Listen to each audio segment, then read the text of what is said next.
क्या आपको डायबिटीज है? क्या आप अपने आंखों के पर्दे की रेगुलर जांच करवाते? अगर नहीं तो ये वीडियो आपके लिए है। अभी नवंबर चल रहा है जो कि डायबिटिक अवेयरनेस मंथ है। 14 नवंबर को विश्व मधुमेह जागरूकता दिवस होता है, इसलिए आज के वीडियो में हम बात करेंगे डायबिटिक रेटिनोपैथी के बारे में। डायबिटिक रेटिनोपैथी यानी शुगर की बीमारी का आंखों के पर्दे पर असर। पर उससे पहले हम समझते हैं कि शुगर की बीमारी या डायबिटीज में ऐसा क्या होता है जिसकी वजह से इतनी प्रॉब्लम्स आती हैं। तो आम भाषा में एक चीज समझते हैं कि शुगर की बीमारी बेसिकली हमारे शरीर की बारीक खून की नलियों पर असर करती है और उनकी दीवार को कमजोर कर देती है, और उससे ब्लड का, प्लाज्मा का, प्रोटीन, लिपिड सब चीज़ों का लीकेज शुरू हो जाता है। उसी की वजह से किडनी में प्रॉब्लम आती है, उसी की वजह से हमारे शरीर की नसों में प्रॉब्लम आती है, और उसी की वजह से आंखों के पर्दे पर भी प्रॉब्लम आती है। और शायद ये बात आप ना जानते हो कि कई केसेस में आंखों पे असर सबसे पहले आता है, किडनी से भी पहले। हम ब्लड टेस्ट तो रेगुलरली करवाते रहते हैं शुगर के लिए भी और किडनी के लिए भी, पर कई बार आंखों की जांच हम रेगुलरली नहीं करवाते हैं। और आंखों पे जो बीमारी शुरू होती है ये यूजुअली शुरुआत में मरीज को पता नहीं चलती है। इस लीकेज की वजह से जो आंखों के पर्दे में सूजन आती है, ये जब तक हमारे आंखों के पर्दे के केंद्र बिंदु तक नहीं पहुंचती, कई बार हमें नहीं समझ में आता कि हमारे आंख पे असर आ गया है। थोड़ा सा हम आंख के बारे में जान लेते हैं। यहाँ पर ये हमारी आंख है, जो सामने से पलकों से ढका हुआ हिस्सा हम इतना देख पाते हैं। अगर हम इसको कट सेक्शन में देखें तो इस तरह से दिखाई देती है, और इसमें ये जो बाहर से लेकर अंदर तक में सबसे पिछला हिस्सा है येलो कलर में, ये हमारा पर्दा होता है। इसी में ये खून की नलियां हमें दिखाई दे रही हैं, यहीं से लीकेज होता है और आंख के पर्दे में सूजन आती है। और जब सूजन आती है तो फिर हमें क्लियर दिखाई नहीं देता है, या तो हमें काले धब्बे दिखाई देते हैं विजन में, या फिर बस धुंधलापन दिखाई देता है। और कभी कभी आंख में ब्लीडिंग भी हो जाती है शुगर की बीमारी में, जिसमें नजर बहुत ही कम हो जाती है। ये जो शुगर की बीमारी होती है इसके कई स्टेजेस होते हैं। जो अर्ली स्टेजेस होती हैं उनमें इस बीमारी को रोकना और इसके असर को रिवर्स करना कंपैरेटिवली आसान होता है, और इसका ट्रीटमेंट भी बेटर होता है, इसके रिजल्ट्स बेटर होते हैं। पर जब हम शुरुआती स्टेज में अगर रेगुलर चेकअप नहीं करवा रहे हैं और हमें नहीं पता चलता है कि प्रॉब्लम है, और जब बीमारी बहुत बढ़ जाती है, कुछ हद तक परमानेंट डैमेज हो जाता है, फिर हम अगर डॉक्टर को दिखाते हैं उस स्टेज में कि इलाज करके भी और सारा ट्रीटमेंट करके आंखों की सूजन उतारने के बाद भी हमारा पूरा विजन या नज़र वापस नहीं आ पाती है। इसलिए कहा जाता है कि आपको अगर डायबिटीज़ या ब्लड प्रेशर है तो अपनी आंखों की और विशेष रूप से रेटिना की जांच आपको रेगुलरली करवानी चाहिए। तो आंखों की जांच हमें कब कब करवानी चाहिए? सबसे पहली, जब हमें पहली बार ब्लड शुगर या ब्लड प्रेशर का पता चलता है, जब आपकी डायबिटीज डायग्नोज होती है, सबसे पहले तब आपको आंखों की जांच करवानी चाहिए। उसके बाद आपको साल में एक बार, ज़्यादा नहीं, साल में एक बार आपको अपनी आंखों का टेस्ट करवाना चाहिए, और स्पेशली रेटिना टेस्ट करवाना चाहिए। अगर आपको कभी पर्दे की बीमारी डायग्नोज हो जाती है या आपके पर्दे पर असर शुरू हो गया है, तो आपको हर 4 महीने में अपनी आंखों की जांच करवानी ही चाहिए, ताकि जैसे ही वो रेटिनोपैथी शुरू हो रही है, वो अपने प्रारंभिक अवस्था में है, उसी वक्त उसका ट्रीटमेंट किया जा सके, आपकी नज़र पूरी वापस लाई जा सके, और हमेशा के लिए नज़र अच्छी बनी रहे। ठीक है। इसका कई लोगों को ये भी लगता है कि डायबिटिक रेटिनोपैथी का कोई ट्रीटमेंट नहीं है या ट्रीटमेंट असरदार नहीं है, पर ऐसा नहीं है। ये सब मरीज की शुगर कंट्रोल पर, उसकी लाइफस्टाइल हैबिट्स पर और आंखों में डायबिटिक रेटिनोपैथी की स्टेज पर डिपेंड करता है, और आप ट्रीटमेंट लेने में कितने रेगुलर हैं इस पर भी डिपेंड करता है। तो इसके ट्रीटमेंट क्या क्या अवेलेबल हैं? सबसे पहले तो अगर आप किसी के पास आई चेकअप के लिए जाते हैं तो आपकी नज़र की जांच होती है, और आपके पर्दे की जांच के लिए आंख में पुतली फैलाने वाली या प्यूपिल डायलेट करने वाली दवा डाली जाती है, और आपको लगभग आधा से 1 घंटा बैठना होता है। जब पुतली फैल जाती है तो आपके डॉक्टर आपका पर्दा देखेंगे, उसमें अगर बीमारी दिख रही है तो एक ओसीटी स्कैन होता है। ओसीटी स्कैन जो पर्दे का स्कैन होता है, ये मेरे पास एक नॉर्मल पर्दे का स्कैन दिख रहा है, जिसमें ये नॉर्मल पर्दा हमारे ओसीटी स्कैन में इस तरह दिखाई देता है।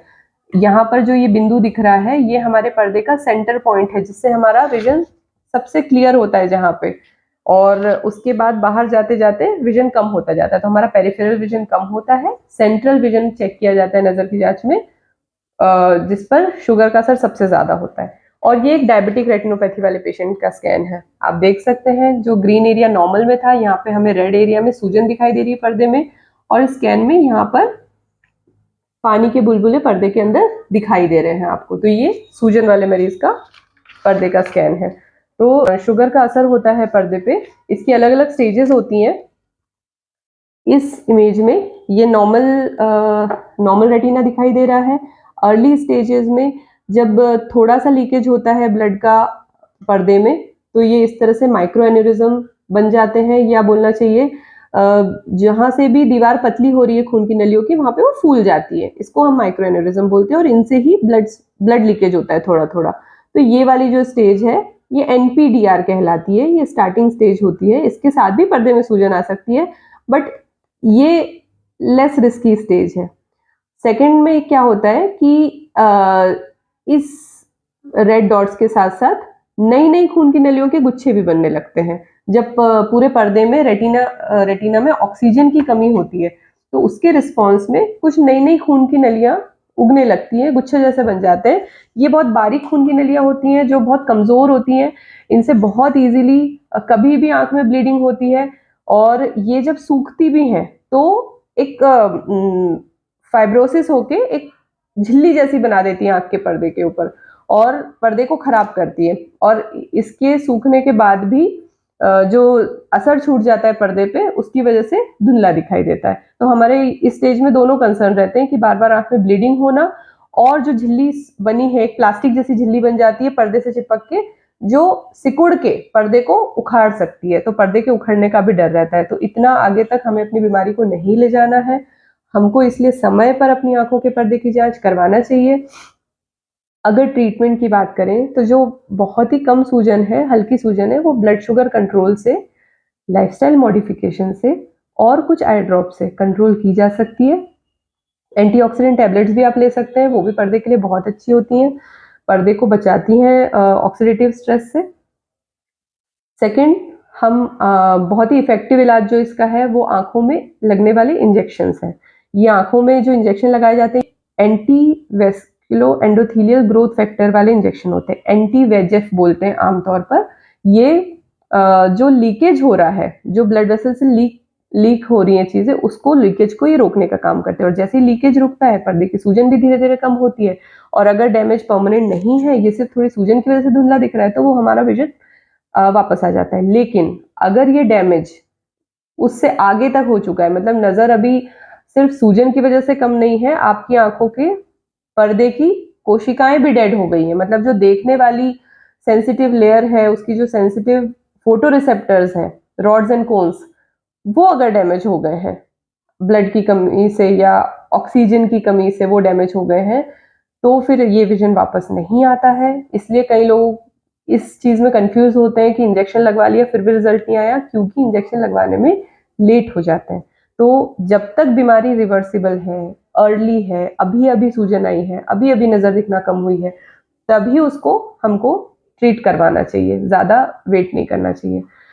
अगर किसी मरीज में बीमारी आगे के स्टेज में पहुंच गई है, यानी प्रोलिफरेटेड डायबिटिक रेटिनोपैथी PDR में पहुंच गई है, मतलब नई नई खून की नलियां के गुच्छे बनने लगे हैं, जैसा कि हमने बात की, तो फिर आपको लेजर करवाने की जरूरत रहती है। उस स्टेज में भी इंजेक्शन लगाया जाता है, पर लेजर उस वक्त मस्ट रहती है। लेजर नजर बढ़ाने के लिए नहीं होती, ये बात हमको क्लियर होनी चाहिए। लेजर सिर्फ इन नई खून की नलियों के गुच्छों को सुखाने का काम करती है, बीमारी को आगे बढ़ने से रोकती है, ये लेजर का काम होता है। उस स्टेज में लेजर और इंजेक्शन, या तो इंजेक्शन या लेजर या दोनों, ये आपके डॉक्टर आपके लिए डिसाइड करते हैं आपकी आई की पर्दे की स्थिति देखकर। और जब इन दोनों से भी बीमारी कंट्रोल नहीं होती है, बीमारी काफी आगे बढ़ चुकी है आपकी, आपका आंख में ब्लड बार बार आ रहा है, ब्लड अपने आप क्लियर नहीं हो रहा है, आंख का पर्दा उखड़ने लगा है, इस तरह की अगर कोई स्थिति होती है, तो फिर पर्दे का ऑपरेशन ही एकमात्र विकल्प बचता है। पर्दे के ऑपरेशन भी ऐसा नहीं है कि बिल्कुल भी सक्सेस नहीं होते हैं। अगर आप सही समय पर पहुंचे हैं अपने डॉक्टर के पास तो पर्दे के ऑपरेशन भी 5 to 6 आउट ऑफ 10 पेशेंट्स के अच्छे रिजल्ट आते हम लोगों ने देखे हैं। तो आप भरोसा रखिए अपने आप पर, अपने डॉक्टर पर, जो वो सलाह दे रहे हैं उनको मानिए। अपनी डाइट और लाइफस्टाइल पे बहुत ध्यान देना है आपको। अगर आप पॉजिटिव रहेंगे, अगर आप अपने माइंड में ये बिलीव करते हैं कि आप इसको ठीक कर सकते हैं, आप बीमारी को रिवर्स भी कर सकते हैं और बीमारी को ठीक भी कर सकते हैं। बस आपको ज़रूरत है थोड़ा सा अवेयर रहने की, कॉन्शियस रहने की और किसी भी प्रॉब्लम को हल्के में ना लेते हुए एक्शन लेने की। तो ठीक है, अगर आप या आपके परिवार में किसी को भी डायबिटीज़ है तो ये वीडियो उन तक ज़रूर पहुंचाइए। और अगर आपके और कोई क्वेश्चंस होंगे तो आप कमेंट्स में ज़रूर डालिए। अगर आपको ये वीडियो अच्छा लगा तो लाइक कीजिए। Thank you so much. धन्यवाद।